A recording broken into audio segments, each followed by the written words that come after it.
This is New England Soccer Weekly with Tom Quinlan, Nick Giuliano, and Mike DeSilva on 790 The Score. All right, so we are steamrolling into Leagues Cup. No more league play for the next month. Your New England Revolution sit unbelievably second place in the league. And listen, it might have taken till the middle of July to get it done, but that was the best performance that you've seen from your New England Revolution all year in front of a hot crowd. And now I don't know how to feel. I don't know if this Leagues Cup tournament comes at a good time for this New England Revolution club, or if it comes at a kind of a frustrating time because you want to keep this momentum rolling. But we have some new faces coming in here as well, so maybe this is also the perfect tournament to get those guys acclimated. There you go. Welcome to another edition of New England Soccer Weekly. Mike, Nick, guys, how are you? What's up? Doing great, Mikey? Doing great. I mean, as an MLS, how could you not now? There's so much good happening, not only just here in New England, but across the league. A very excited time to be an MLS supporter. And we got quite the guy here to talk about it. Yeah, a couple people going to give us the update. I mean, listen, this is going to be a lot on Messi just because of the show that you were given. Supposedly over 1 billion people watching it. I don't know. We'll get those official numbers from some point at Apple. Let's go with 1 billion. At least 1 billion people watch. Our first guest this week on New England Soccer Weekly, a return appearance to Providence, Mr. Tony Cherchi from MLS Season Pass, joining us. He was freshly on TV Wednesday night for the MLS All-Star Game, handling the Spanish duties for that. Now he's with us here today on New England Soccer Weekly. So your sleep schedule is nothing at this point. It is like if I get more than 5 hours, I'm jumping up and down with emotion. So, but great to be back, guys, with you. It's a good week for Tony. So he had the Messi, he had MLS All-Star Game, and now he's on with us. I mean, three for three. You can't get better than that. It's a trifecta, really. Let me tell you. And Tony, you don't have to rank them in which one means most please, to you. No, No, I just did in my mind, but exactly. So you're on the stage with Messi the other night. What a sentence, by the way. Right. What a sentence. Unbelievable start to that. Yeah. What did you have it in the back of your mind and like, yeah, I might be getting watched by 1 billion people right now? To be honest, no. I mean, when you're doing a thing like that, of course, you know that every move you make, and I'm not gonna quote Sting right there, but that if you make a mistake, it's gonna be out there. You know, if all goes well, it's just another day of work. It's maybe a little bit more intimidating, the 20,000 people around that's there in that moment, you know, because that's not what I'm used to. I'm used to work on TV for more than 24 years, but this kind of hosting a big live event is not my thing. But I think it was great. Taking into account the circumstances, because we didn't expect. I mean, it is Miami. We did expect to rain at some point, but not a storm like that. And there was a couple of hiccups technically in terms of audio in the stadium. So that's with all that, I think it went well. We couldn't use. I don't know if you guys noticed, but we had a big stage at the end of the catwalk, you know, and we couldn't use that because it was so slippery. The guys of production told us, don't go there, just go halfway because it's so slippery. So and you guys were supposed to use the end of that catwalk there with the Inter Miami logo. You guys were all supposed to be standing on that.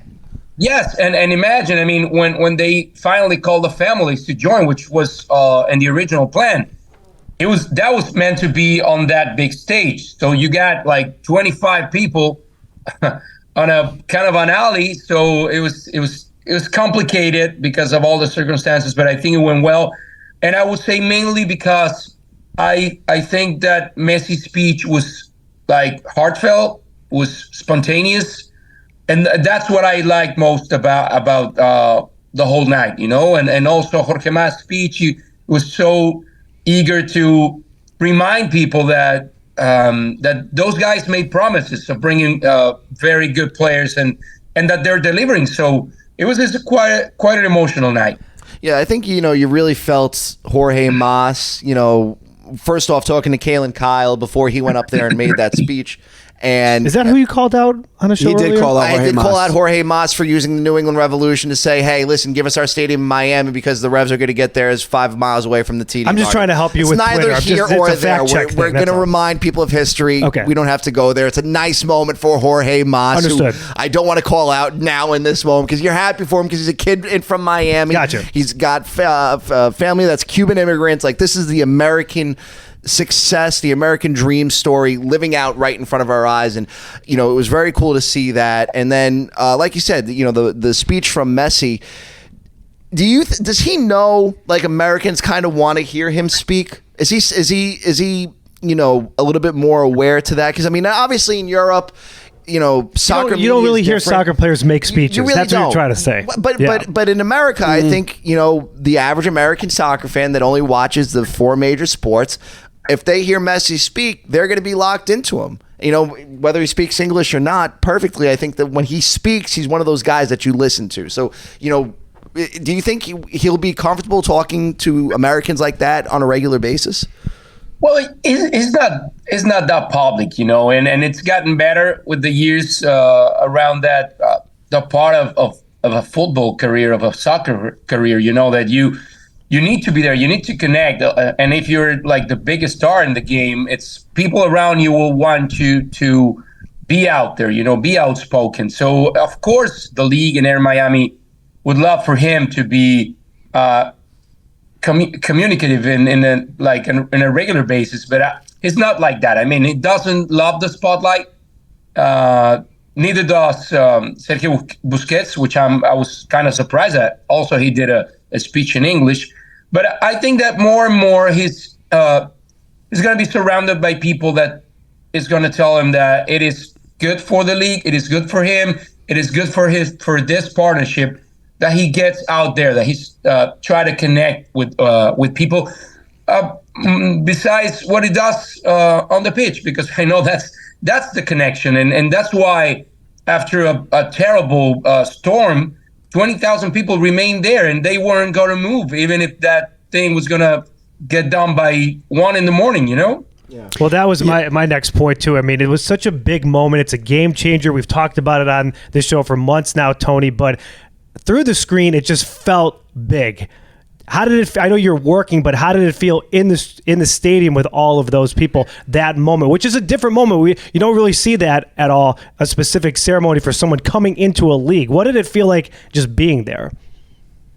Well, it did. It felt big. I mean, I can speak from my point of view, and for me, it was a privilege to be there, because I know that's going to be a moment that's going to be recalled for a long time, because we've discussed this throughout the last couple weeks. There are transformational moments in MLS history, and one being the creation, of course, of the league. Then all that the World Cup brought to soccer in America, and part of it was the creation of MLS, and then the coming of David Beckham, which made the league kind of more global, even if it didn't maybe spark that big interest in other countries that had big leagues. But then I would put, even if it was short, the coming of Zlatan, I think it got some eyeballs outside the United States. But I've been arguing with a couple friends that have been working for the league for a long time that this could be even bigger than when David Beckham came. So I did have that in mind, and it felt like that for all the people working around that unveiling. So I do think this is going to be transformational, and not because David wasn't a great player at that point. We're talking about the best player in the world, the best player in history of this game. So, and he's going to come here to compete, because that's a notion that's on people's minds. He's going to retire. Yeah, maybe these are going to be the last years of Messi, but I don't think that a guy like Messi wants to go away just jogging around the pitch and just contributing in 1 or 2 plays. He's going to compete because it's a competitive animal, and I think you're going to see that team getting better and better. And if you look at there's a sports book, I'm not going to name which one, that right now lists only one MLS team as a future pick for next year at plus 300 to win it all. And it's Inter Miami. There's not one other team on that list. Tom's already on that. Clearly, they think that there's going to be a future there for Inter Miami, especially into next season. But I think outside of MLS, Inter Miami, and U.S. soccer as a whole, the biggest winner in the past 2 weeks was Publix. I mean, did he think he was going to go grocery shopping and nobody was going to recognize him? I don't know. I mean, I got my reservations around that. Publix is a partner of Inter Miami. If it was, I mean, it was greatly done. I mean, but it felt natural, you know. It felt like he and I kind of think that him and his family are kind of like that. I can't imagine them going into the supermarket, because I know that he's done that in Argentina at some point. Not so recommended, you know. Yeah. But I loved it. Either way, I loved it. The pictures of him going through the alleys with the kids, just trying to get some groceries. That was a great move, by the way.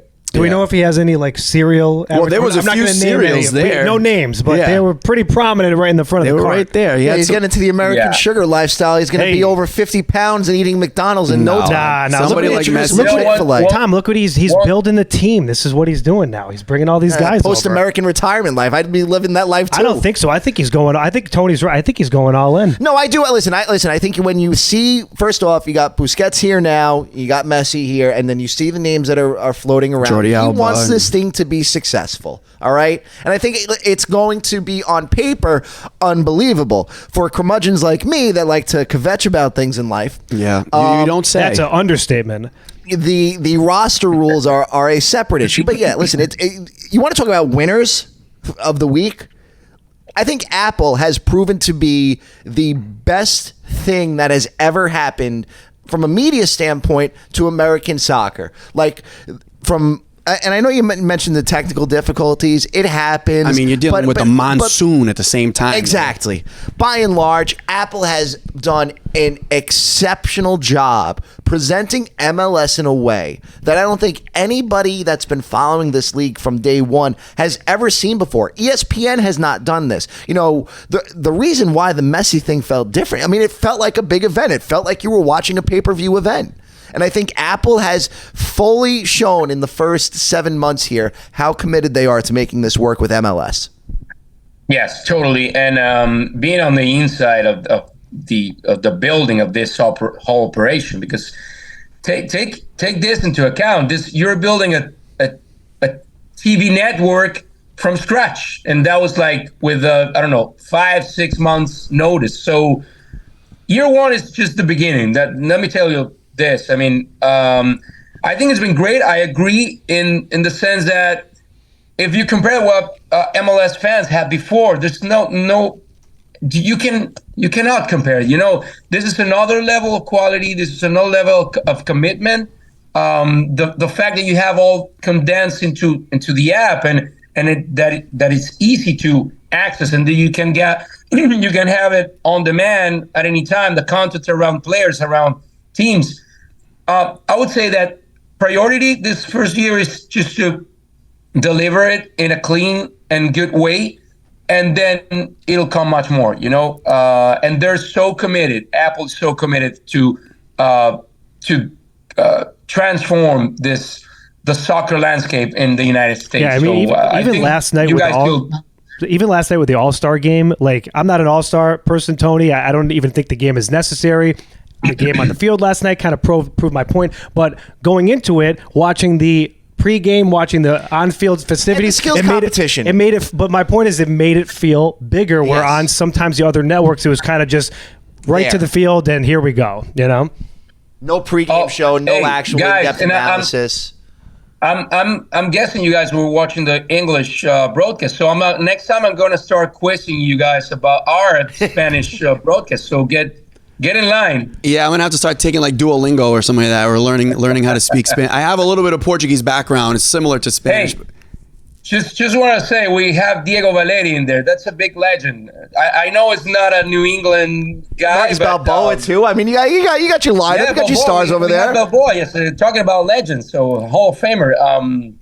No, but all in all, I mean, I think we're doing a great job at both sides. Also, the French people, which are traveling with the French teams to every part of the country. It's been a great effort from everybody. And Tony, I want to get your take on some of the international players. Like we know Almada, a World Cup champion in the league, experiencing All-Star Week, and the setup of the way MLS has playoffs, much different than the rest of the world. What is kind of their perspective on it? Because I know some American soccer fans that follow international soccer look at it like, oh, why do they need all this? Why don't they model some of the leagues in Europe and in South America? What is their take on it? Do they enjoy things like, because it looks like the players in Arsenal were having a blast at the skills competition. And, even last night, like they were trying to win that game. Why is it the fans seem to get more mad about those things than the actual players themselves? Well, for the European players or the players abroad, I mean, this is not done in any other league. This is so American. That's the thing. And I was trying to explain that to our global audience yesterday, because now you have to have the conscience that you're going out there, maybe to Argentina, maybe to Colombia, I don't know, some places in Europe. And then they're not used to it. But I was kind of trying to say this is the American way. And I think it's a good thing, because one thing is to want to try to have one of the best soccer leagues in the world, but you don't have to leave the other stuff out, because this is an American league. So having the All-Star, I would say that the players that hadn't experienced that before, I think they enjoy it, because it's also a pause and it's also a moment to bring the family with them, which I saw yesterday. That was pretty cool. I mean, their kids playing on the ground with family, with their wives, their moms, dads. So that's a good thing, and I think that the player that comes from abroad, they can understand that and then take it that way. But it gets competitive also. I mean, I don't know if you guys noticed, but Kai Havertz, which had a wonderful game yesterday, the minutes that he played, he was struggling during the skills competition. So not even a point at the cross and volley challenge. It gets competitive, and the guys they are under pressure at some point, but they also have fun. That last event, the crossbar challenge, it's awesome. Is it a bad idea to do these international teams coming in, and should MLS just keep it as an East versus West thing?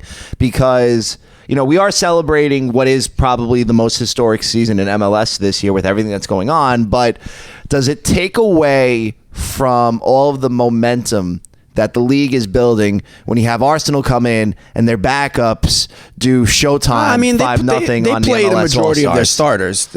Arsenal, they're getting ready for their season. Yeah, Arsenal played. I mean, still got smoked regardless. That was pretty much their first team, though, and that's a team that was in first place in the best league in the world for a majority of the season. So, but it is a good point. I think it's more about, maybe I will get your perspective, Tony. To me, it's more about the spectacle and bringing in a top level, international team to play. It's not so much the competition, more so, to give fans an opportunity to see something otherwise bringing a Mexican they wouldn't team. see before.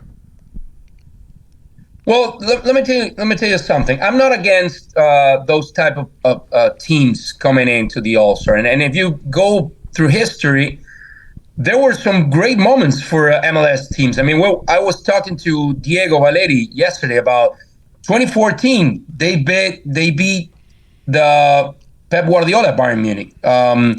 Year before, I think they tied to I don't know if it was or year after, to Real Madrid. So there's been moments when MLS has stood up for the league, But yesterday, I would say this: you need to define what you want the game to be for you. I mean, and I'm going to explain myself. Yesterday, Wayne Rooney goes out with a starting 11 that has 4 number 10s, okay, and just one holding midfielder, which was Jose Martinez.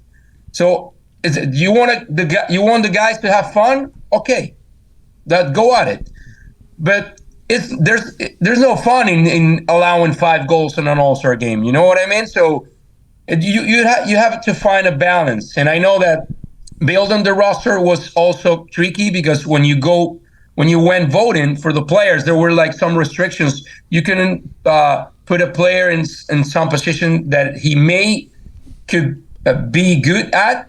So that was tricky, but I think that if you went down there, and I'm not going to play manager, but I think that the team was built just around just talent offensively and not thinking these guys are going to come here. This is the second preseason game, and they will want to crush us. You know, that's my point. So I wouldn't dismiss the idea of bringing elite teams, but if you want to do that, and they're going to come to play a serious soccer game, you should also take it like that, you know?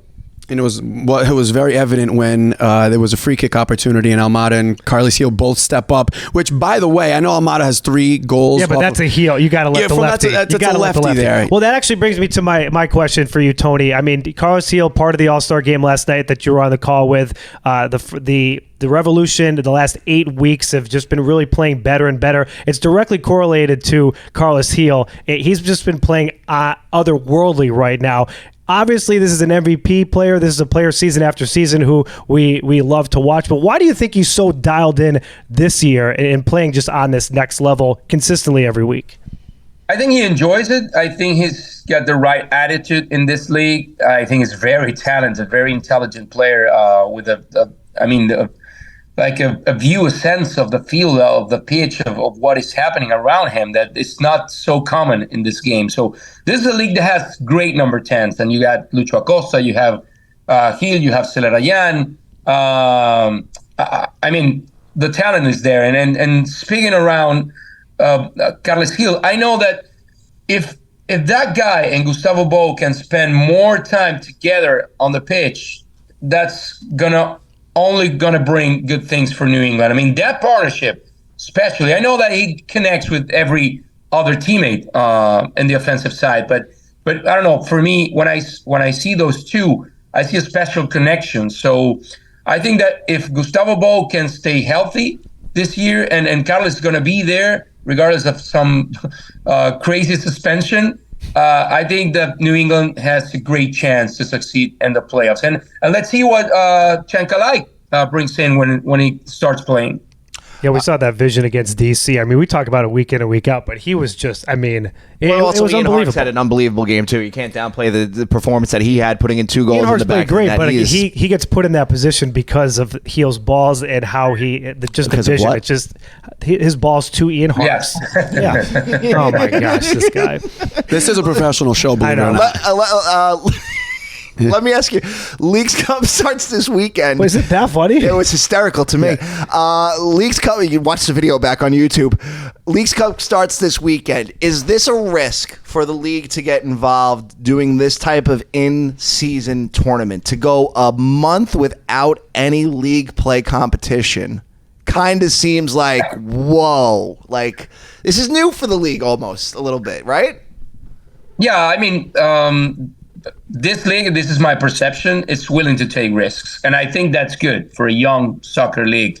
So this is one, but I think the payoff could be big. I mean, commercially, it's been a success. And you get the Mexican teams, which are always a success here in the States. And they have a lot of fans in the stands. They put a lot of fans in the stands. So the rivalry, this is not like up and coming. We've had that for years, but I feel that MLS teams have been able to stand up a little bit more last years. And then you got Seattle winning that CONCACAF Champions League. There was another Leagues Cup trophy from the MLS side. So I think those ingredients could make for a great tournament, which is kind of a World Cup style or feeling. And yes, both leagues taking a pause in their schedules to do this tournament is of course tricky, because if you get out in the first round, you're going to be, I don't know, on vacation 2 weeks. But all in all, I think it's going to be great for the fan. For sure, it's going to be great. I see that New England is paired with New York and Atlético San Luis. I would put them as favorites in that group. And then you have other great groups. I mean, the Inter Miami one with Cruz Azul, with Atlanta. I'm going to do a couple games around the group that has America, Columbus, St. Louis. I think that there are some very good pairings. So I think fans will enjoy it for sure. Are you in Miami this weekend? Is there a Revs Inter Miami chance? No. Do they- Well, I mean, maybe in the finals. okay. I don't know. I'm hoping the Revs are out well before then. They don't need this thing. Focus on MLS Cup, as Bruce tried to, intimate the other night. Yeah, I'll be down there in Miami for a Messi debut, hopefully, and in fact, I have a plane to catch in like a couple hours to go down there, and then yes, the plan is to have like special shows around every Inter Miami game. So buckle up. And A little exclusive. I know you've given us a lot of your time. You've been a very busy man lately, but just coming back from the tournament, heading back into league play, which teams, two-part question here, which team do you think benefits the most from the break, and which team do you see possibly getting hurt by this break? Even though the one that's going to get more benefit out of this is LAFC, no doubt about it. I mean, they've been playing Horrible. their backs off for the last 3 months and a half in 3 different tournaments. So they need that for sure. And I don't know, every team that gets a new player, and gets the opportunity to kind of adapt them, to make them join the flow of the team during the League's Cup and then hit it right off when they come back to the league. Those teams are going to get a benefit out of this too. Should be interesting to see where it goes. We'll see what happens over the next month, but wanted to get you on today as you are. Well, People Magazine's going to call you one of the most sexiest men in the world one day after they've now discovered you. So there you go. Yeah, so that's going to be for sure. Just after they see me right next to David Beckham in any of those pictures, that's going to happen. Well, he's already won, so it's Yeah. all right. It's like they can't get to a They're gonna be like, password. wait, hold on a second. Who's that guy? We've discovered this guy. He has to be on our cover. International megastar Tony Cherchi from MLS Season Pass joining us today without any sleep and now heading down to Miami for the Messi debut. Enjoy it. Versus Cruz Azul. Have a blast. We're excited for you. Thank you, guys. Always enjoy a conversation. Thanks, Tony. Have a great day. All right. Appreciate Tony Cherchi for joining us. Might as well be New England Soccer Weekly South Beach edition today. I like that. We got to start doing live shows. I know. I wish we were down there. Yeah. I wish we were down there too. Yes. It would make up for the absolutely horrific summer we've had. Yianni Kourakis spent many years here in the New England area on WPRI. He's now down there in the South Florida area covering Miami and all things Florida sports for WPBF Channel 25. He joins us today on New England Soccer Weekly. Hello, Yianni. Very nice to meet you. Welcome back home. How we doing? Thanks for having me. Good to be back on some New England airwaves. There you go. Yeah, So man, you- it's a pleasure. Yanni goes from covering the GOAT up here for Tom Brady, then Right. goes down to South Beach, and now he's covering the greatest player in soccer. I mean, it's not a bad beat, man. No, I've been lucky over my career getting some good teams and players. And it's funny, this has been rumored for the last couple of years down here. And every time there was a rumor, it was shot down. And then, so it was one of those things like The Boy Who Cried Wolf. And everyone's like, oh, Messi's coming. I was like, I'm not going to believe it till I see it. And now it's finally here. It actually happened. And it's a pretty exciting time down here in South Florida for sure. Kind of like a Rev Stadium. I'm not going to believe it. Oh my God, it finally happened. Well, let me ask you this: soccer for you, because I know you're a general sports guy, right? And the Florida market, the Big Four reign supreme. We're still talking about college football country at the end of the day. We're still talking about SEC country at the end of the day. Has perception on the sport changed outside of the community of people who love soccer? I think so. And I think in the days and weeks ahead, Inter Miami, Messi, and soccer will just expand even further. Soccer is huge down here, even at the youth sports level. My kids play, and our fields are immaculate. The kids are really good. They're playing travel at a young age. And obviously, as I live in Palm Beach County, as you go south to Broward County and Miami-Dade County, multiply that by 3 or 4. I was at the stadium Sunday for his unveiling, and I guess I underestimated his impact and popularity because I got there at 3 o'clock And this is for an unveiling, not even watching him play, him to walk out on a stage.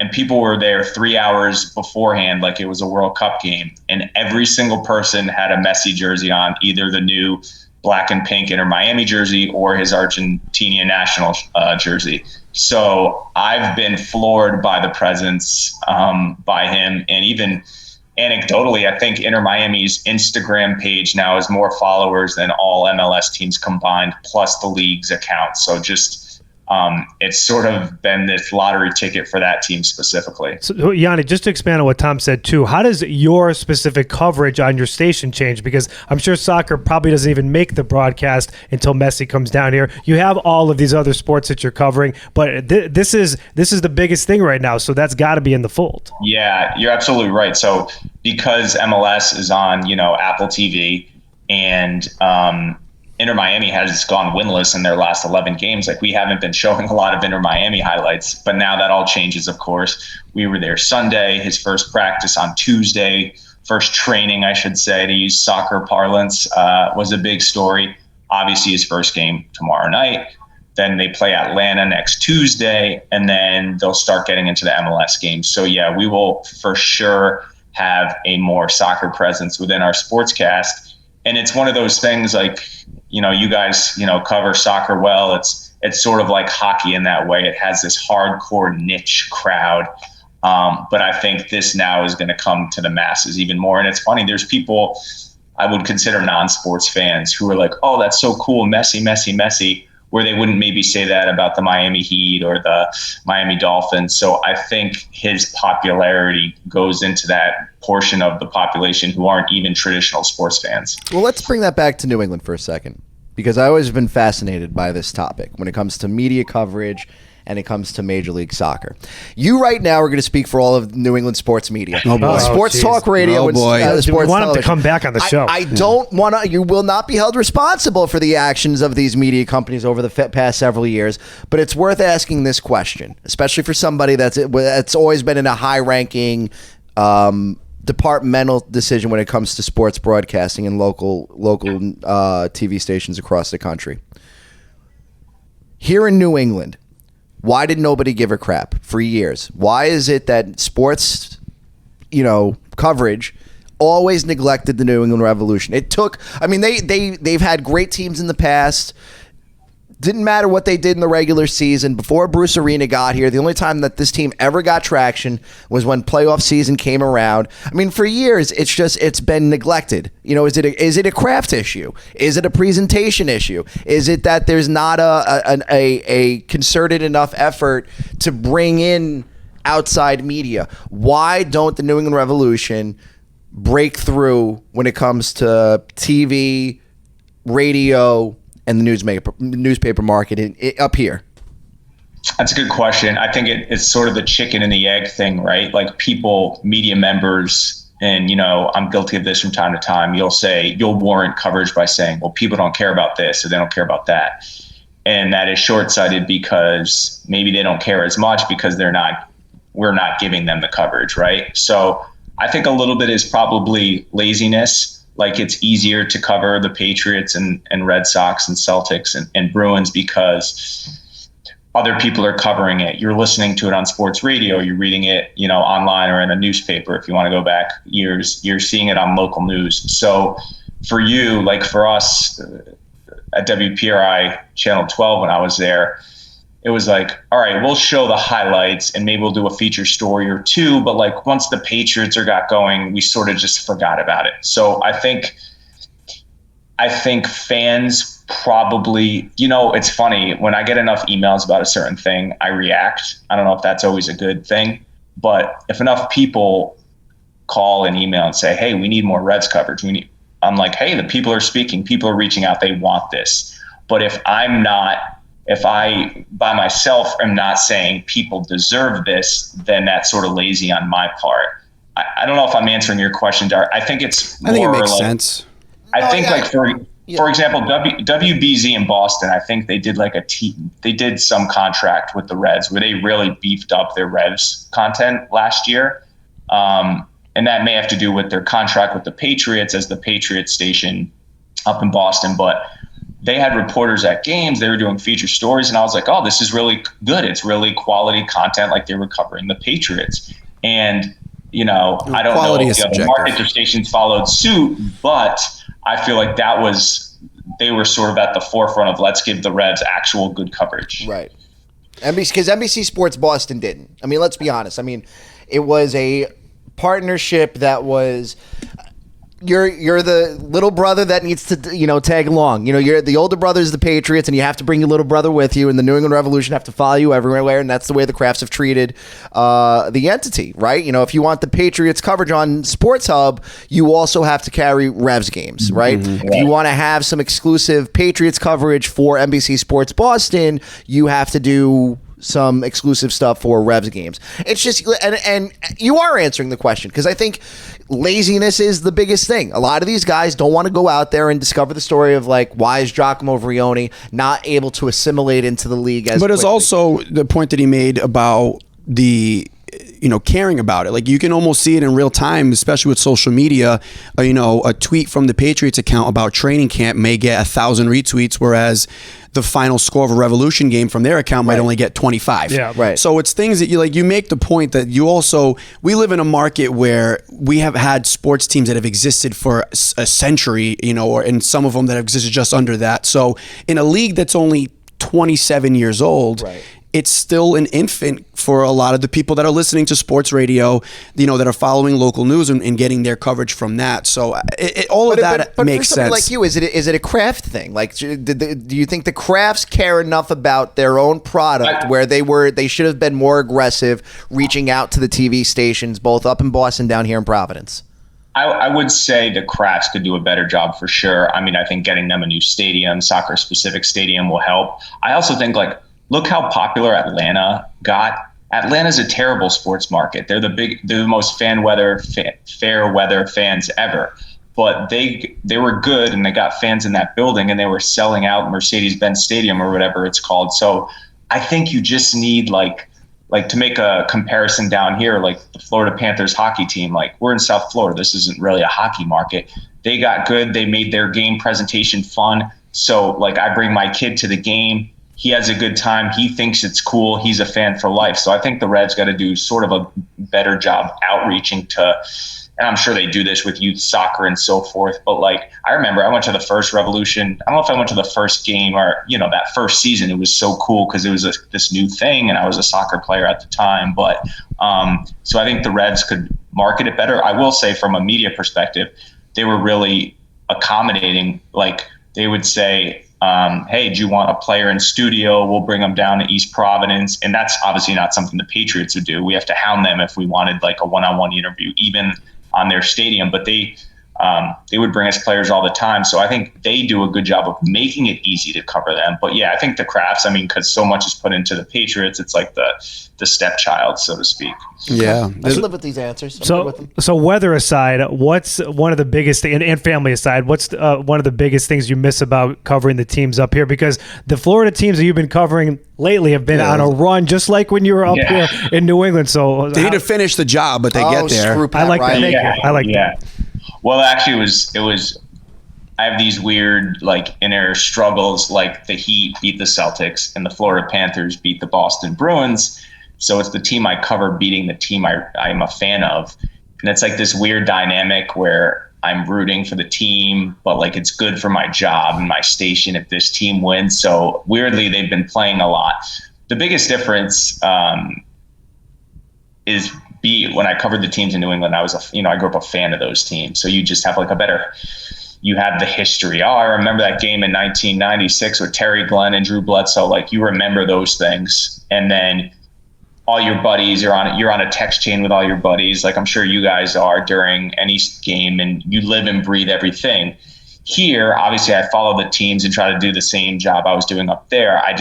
You don't live it and breathe it the same because you didn't grow up here. You didn't go through the heartaches and the successes. So it's just a little bit different from that perspective. But I have been lucky. The Heat and the Panthers in the finals the same week was wild. And then FAU went to the Final Four. They're in Boca Raton down here, so we followed them. So I had a wild spring down here. And I'm hoping the teams in New England start winning, to a better clip than they have been. I don't think they've won a title. Celtics got to the finals since I've left. Revs are the closest team to win a championship right now. Yeah. Probably. I'd put between them and the Celtics. Celtics went all in again. But, I mean, I know they're a lot closer than, and Yianni loves this, they're a lot closer than my Cowboys to win anything. And Yianni, he likes to remind me every year about how miserable. He chirps you on socials. He gets after me on Twitter. Yeah, he gets after me. Honestly, go ahead. I deserve it. I try not to be the stereotypical Cowboys fan. I try to be very honest about what my team is every year, which is just an absolute disappointment, travesty. Terrible owner. But just you don't need to pour salt in the wound. Is all I gotta say. Yeah. Are you covering the Cruz Azul game on Friday down there in Fort Lauderdale? Yeah, I'm gonna be there for sure. We're going through some credential issues right now. Apparently, like 500 people applied, and they can only give 150. So this Drive Pink Stadium in Fort Lauderdale was only holds 18,000 people. They're putting bleachers like on the outside just to get more fans in there. And it almost looks like a pop-up stadium. It's like, hey, we're having a game in a month, build us a stadium. Like there's 2 huge bleachers, but like media workrooms are in like trailers. Like they are completely overwhelmed. The parking lot is like just a grass field and like Sunday, there was no porta johns for everyone tailgating. So it's like sort of a show. They're gonna call FEMA in there to like help them like support this thing. How far away are they from a stadium down there? We know that the Miami-Dade City Council has been prickly with Jorge Mas. So are they leaning to be more favorable towards him now? Well, it's interesting. They're in Fort Lauderdale and they're pissed that they're called Inter Miami, or the city of Fort Lauderdale is upset that they're called Inter Miami and they play in Fort Lauderdale, right? There's a lot of branding. That's why the Florida Marlins were originally the Florida Marlins. They're in Miami, but you have like this scope of the state, more specifically South Florida. Like, for example, the Florida Panthers playing Sunrise, which is like west of Fort Lauderdale, but by no means is Miami. So there was rumors they were going to play, if not this game, the game against Atlanta Tuesday at Hard Rock Stadium where the Dolphins play. But I think the team and the city want to establish that Drive Pink Stadium is the home of Inter Miami, so off they go. But for the amount of coverage and hype, and it's like the money that you're leaving on the table, it's 65,000 people. They pack that place every night. Yeah, but then I know. A branding standpoint, it makes sense. Like you're not going to play. What are you going to permanently move them to Hard Rock? You could probably put 65,000 people there every home game. When if you they wanted built to. that Drive Pink Stadium, there was always a temporary structure, and the MLS2 team that was supposed to go in there is Miami's. Messi's not going to play forever. Right, and the thing is that you want to maximize his exposure in the Miami area, and that's why when we had Michelle establish Kaufman your on a home couple stadium. of weeks ago, that's why we said whatever bad blood that Stephen Ross has with Jorge Mas and MLS, figure it the hell out because you're leaving millions on the table right now. That's just me, though. Yeah, so there is some politics going on, and I wouldn't be surprised if they play some games though at Hard Rock. Yeah. Like you said, there's just too much money to be had,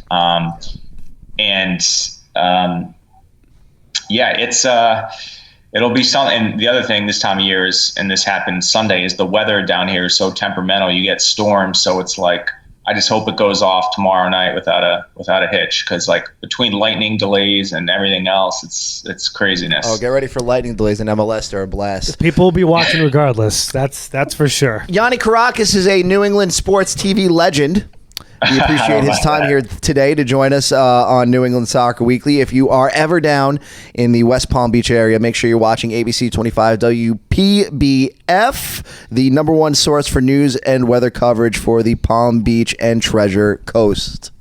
Did I get that right? That was a great explanation. It's funny.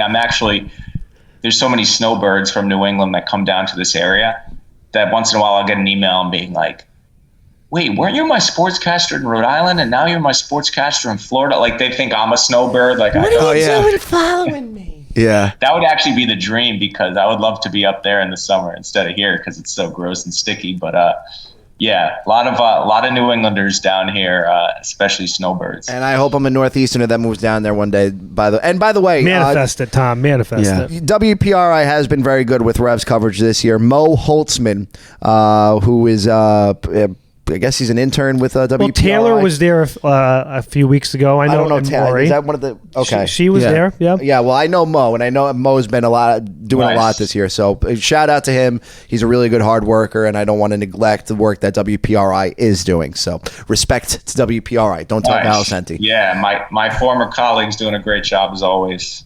There you go. Absolutely. All right, Yianni, thank you so much, man. Appreciate it. Enjoy Friday night. All right, so we're wrapping up the show for this week. Welcome back to New England Soccer Weekly. Thank you to Tony Kirky and Yianni Kourakis for joining. I guess we might as well talk about your New England Revolution for the remaining time that we have here on the show. Again, as I said at the top of the show today, you're sitting second place in the league with 43 points, 3 wins behind Cincinnati for Supporter Shield, and last Saturday night versus DC United was simply the best game that you've played all year. Period. Full stop. Now, does this Leagues Cup thing come at a good time or a bad time if you're a fan of this New England Revolution team? Nick, go. I think you actually hit the nail on the head to start the show. You never want to see a pause like this, especially with a word that you have coined that you should be putting on a T-shirt. By Momentum! the way, but this could actually help carry Everybody. and fold in some players that are coming in here that would need a month to catch up. So maybe this is like a good practice round. That means something a little bit, I guess. Maybe, I'm not sure. I really don't know with all these tournaments, but you get them in the fold to get ready for the end of August to make that final push. Yeah, and this is a team that hasn't been healthy 100% all season. Granted, we keep talking about this break. They're going to be playing. Like, this isn't like a break where they're taking a month off and have to, like the World Cup for a lot of international leagues. Well, where if you get bounced out after the first 2 games, yeah, but you know then what? You're off for 2.5 weeks. I don't think that they're going to try to get bounced. Like, this isn't the U.S. Open Cup where we saw Bruce didn't take very serious. He, put a half-ass lineup out there. I think he is going to try to win this thing. But I don't necessarily think that's a bad thing. You're keeping guys fit. You're keeping them playing together. Fit. And especially some of these newer guys like Harks, who, by the way, everybody on the hashtag is eating their words right now. Through his first 2 games, Yep. he's been better. He's exceeded what you needed in that position by scoring goals. Not necessarily something you expect from where he plays, but he did it anyways. And you're going to continue to get him to build chemistry alongside Matt Polster. You're getting Dwan Jones back, in the fold full-time now with the Revolution. You know what I like about Tomas Troncalli, you got Mark Anthony Kay. This is going to be a good... That's who this tournament's for, in my opinion. I think it's a good That's what I trial just period said. for that. I agree with you. Yeah. Yeah.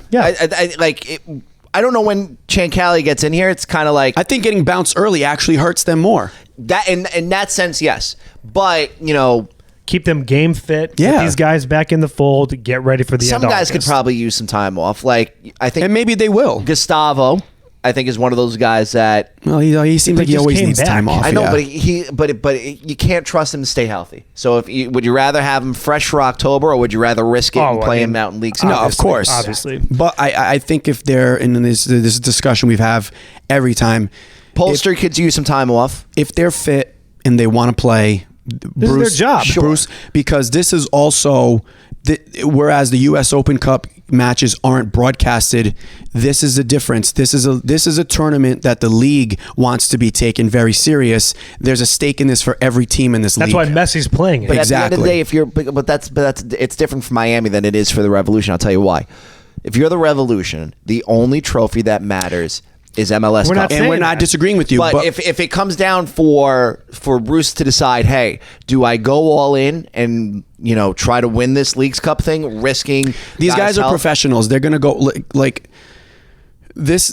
Bruce, is he going to lose sleep if they don't win this tournament? No. Because we know what he ultimately wants and what is going to matter to Revolution fans and MLS fans as a whole for his legacy And to the organization. and to the organization. Yeah. But with that being said, they also don't want to go out there and embarrass themselves. They're going to take it serious. These guys are professionals. They are trained to play their season. If there was no tournament here, they'd be playing league games in July. Right. So, and into August. So I think that they're going to take this tournament serious. I would like to see them win it. I think it's a trophy at the end of the day. I think it's cool. They're playing against great competition. Some of the teams coming up from Mexico. It's a statement that can be made here. But you still want to see them healthy and go into the second half of the season ready to go. This means nothing more than match fitness. It means nothing more than keeping these guys fit and getting Mark Anthony Kaye and Tomas Chancali integrated into this system. Other than that, I could give a damn less. Well, about they didn't this create this tournament for that. No, they didn't. But I'm just saying, like, it's at the end of the day, the only thing that matters is MLS Cup. Like, this tournament is nothing more than a hindrance. Yeah, but this tournament, the play in this tournament could help you get to what you want. And expand on that. And I don't need to. You're talking about MLS Cup being like, you need this break, you need these games, you need all of this play to help you get there. How does this help you get to MLS Cup? I mean, it keeps you fit. We just said. We just went through all the go points. through it again. You want me to list it? Yeah, but there's also the risk that guys get hurt. So it's not. They could get hurt in practice, which we've seen again this past week. They could get hurt walking down the street. This is their job. I don't know why you do this all the time. This is their job. Their job is to play soccer. You have to. But you know what though? We're also trained in this American sports landscape. That only exists in this country. He needs rest. They need rest, and there's a reason why. Management, baby. Thank LeBron James. Actually, no. Thank the San Antonio Spurs. Fighting something, guys. Here, I'm good. Your voice has been so much better today, though. I wasn't going to say anything, but it sounds better. Don't jinx it because I got one more day this week to get through. Cool. Oh, cool. Yes, the Spurs began all that crap, and then it leaked into the rest of the league with all these guys. And there's a reason why the NBA has now created an in-season tournament, because they're trying to give the fans something to go watch and players it's a money thing. It's all about money. It is a money thing, but I do think that the load management and the fear of, maybe we got to rest them to be ready for this. No, they're ready now. They're professionals. They're getting paid to play. Yes. I hate it. You're going to make me lose my voice again, Tom. Damn it.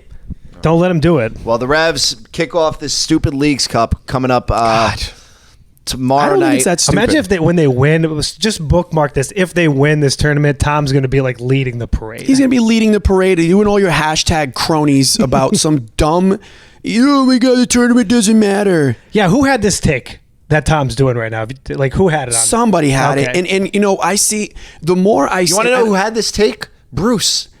The more I see. Oh, okay. From what? No, the more you see. No, Bruce didn't. I mean, Bruce he's mad about everything. Bruce hates this thing. Of course he does. What does he like? And when you listen to why he's hate, like he explained how it throws off the entire season. The happiest we've ever seen Bruce was the night he was at the Celtics game and they interviewed him. That was the happiest. I thought you said a bowling. He barely got recognized. The bowling thing. Yeah, the bowling event. He was good too. He was chilling. Yeah, bowling event. All right. He did avoid Tom, but it was fine. The schedule gets interesting. You got Nashville, Montreal, and then the Red Bulls. A lot of away games when you come back. A lot of away games. Yeah. A lot of them. You've done so well at home, and that's been obviously a huge storyline, but you got to even out 17 and 17, so you got to go back on the road. Yeah. I think we're looking at... I think it's 10, 11 matches left? That was 23. There's 11 matches 11? left. That was match 23. 5 home matches left. Yeah. Wow. Out of 11. So, about half of your matches. But, hey, listen... Continue to do the job you're supposed to do at home, which they've done all season. Can't say anything about that. Sneak out some points on the road, and you might be looking at that DC game was interesting because I'm in agreement with Tom. Four home matches left. There you go. So 7 on the road. But the beginning of that DC game was difficult to me because they were playing soccer that I haven't really seen them play all year, which is a lot of long balls to try to beat, I think, DC's high press. It just didn't work. But once that 35th minute hit and they started playing more through the midfield, they were in such a groove, man. Boom, 35th minute on. Again, I thought a few weeks ago that was the most dominant half that we've seen against Atlanta, that first 45. I agree with that, but you're talking about maybe 60 minutes now, which is what you want to see building week to week. They played against a DC team that's very good. Another thing, Tom, that I don't think a lot of people are talking about because the offense was so great is that Christian Benteke and Fuentes, they have been on a tear, and they did nothing the entire game. That to me almost stood out as more than the goals was the fact they shut them out and they looked solid doing it. They didn't really have played more aggressissive. If you go back and watch it, Taxi picks up a knock early on from a tackle. Who was the guy that got taken out for DC the other night? I'm drawing a blank as well. Got elbowed in the face. Oh, yes, by Bobby Wood. No, talking about. Yeah. It's just the Revs played with a certain type of aggression that if they play like that, If that team shows up in the second half or in the back end of August and September, you're perennially talking about a possible finalist in the Eastern Conference. If they play again, it's so difficult. But if you play like that, sure, they're gonna be very difficult. I'd be Nashville's crumbling. I still think FC Cincinnati's right. I mean, again, the record aside, when you watch them play, you see a championship team. But the Revolution are right there with them. And here's a hot take for you. We talk about how important home field is to both of those teams. Yeah. I actually would like to see the Revolution finish behind them and have to go on the road and beat them in the playoffs. That's my hot take because I think the pressure is. We saw it 2 years ago. Is this Patriots 18-0? Patriots 18-0. Okay. Revolution Supporter Shield season. All right, Mike D. Okay. I think the pressure more on your side is bigger and heavier on the team that carries the home field when you have two teams that on the field are equal. You take away the home dominance by both those teams on the field, they're pretty equal. And I actually might even give the Revs the edge. I think you carry more pressure as the home team and the Supporter Shield winner if Cincinnati ends up winning that. I wouldn't mind seeing that. Who am I sitting next to right now? Is this Tommy or is it Mike D? I can't tell. Don't be surprised if they. Okay. And you know what? Before we go, I do also want to say we as a team here. We love the show. We put together the show every single week for you guys. What we never do, which every other show does, is ask you to share, is to support, is to like, subscribe, share our YouTube videos with your friends and family that enjoy soccer and the coverage. We put a lot of work into this, and we're going to do it this week. Oh, I was going to say, we're not doing that? No, we're going to do it this week. Oh, okay. Going forward, if you guys could please like, subscribe, share, tell your friends, share it with everybody on social media. We want to continue to build this thing and get more opportunities to give you guys the coverage you deserve. As my radio hero would say, Kirk Menahan, smash that subscribe button, okay? Smash it. Thank you. Smash it. Bruce. Great. Thank you.